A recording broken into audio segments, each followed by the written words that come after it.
Damn, it's been a while since I last uploaded, huh? Well, either way, I'm back with a video finally, and I wanted to talk about a few things in this one.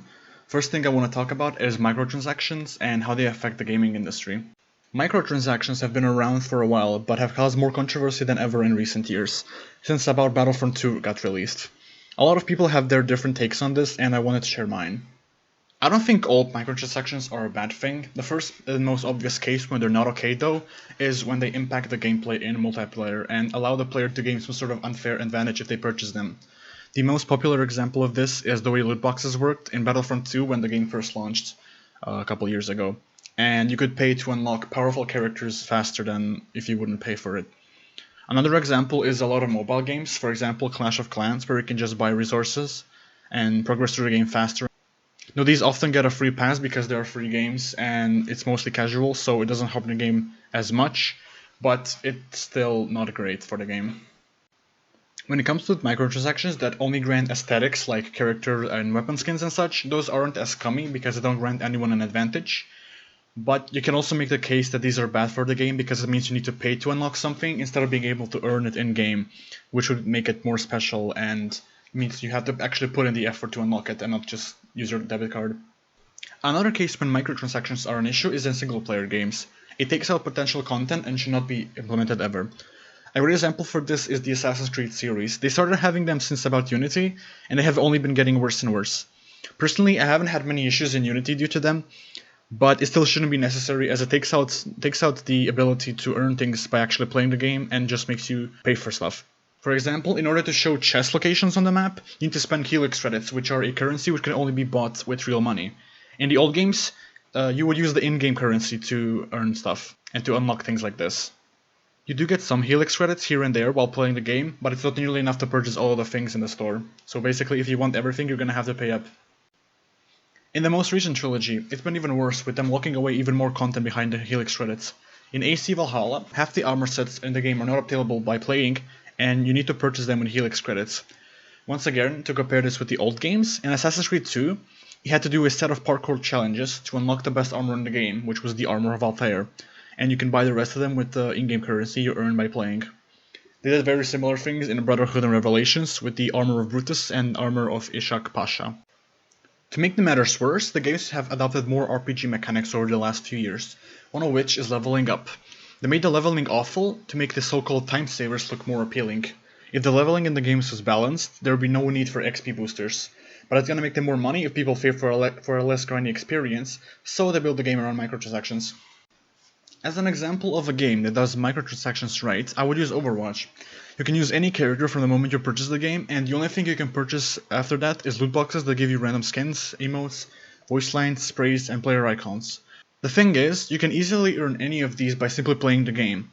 You get one loot box each time you level up, you can earn up to 3 a week by winning a couple arcade matches, you can earn 1 loot box a day by flexing or picking a role that isn't popular, and after that you gain 25 coins.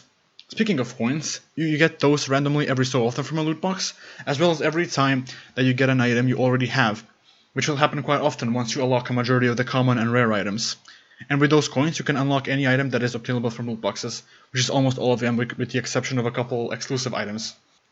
Another thing you can purchase with real money is Overwatch League tokens, which are used for unlocking limited time skins, which are usually related to the Overwatch League, for example the MVP skins or Champion Team skins, or regular Overwatch League skins, which are available all the time. These are premium items, and they are there to support the league, and personally I see them as comparable to shirts of football players that people often buy.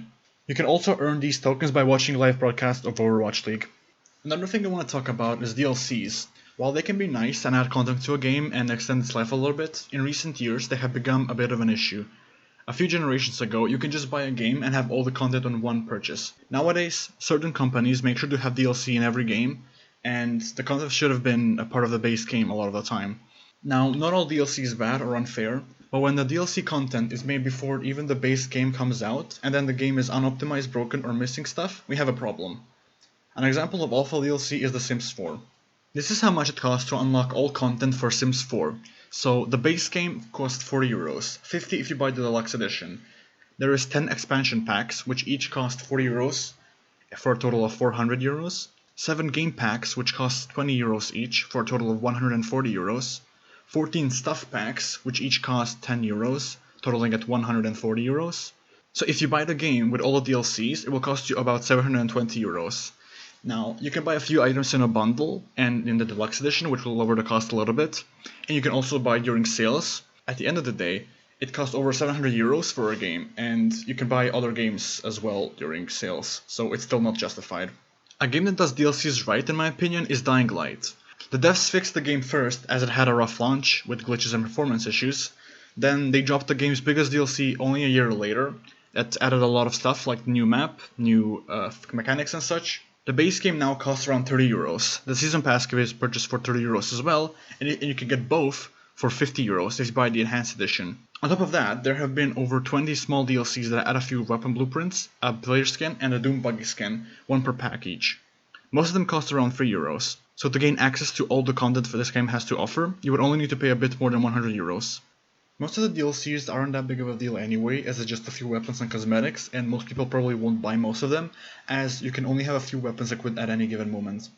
The game also had plenty of free DLC, which added new items, weapons, new missions, mechanics, like the prison heist, new enemies, unique quests that unlock one-of-a-kind weapons, and a lot more. But yeah, that's gonna be about it for this video. I hope you enjoyed it, and hopefully I will get to make another one in less than 2 years this time. See you.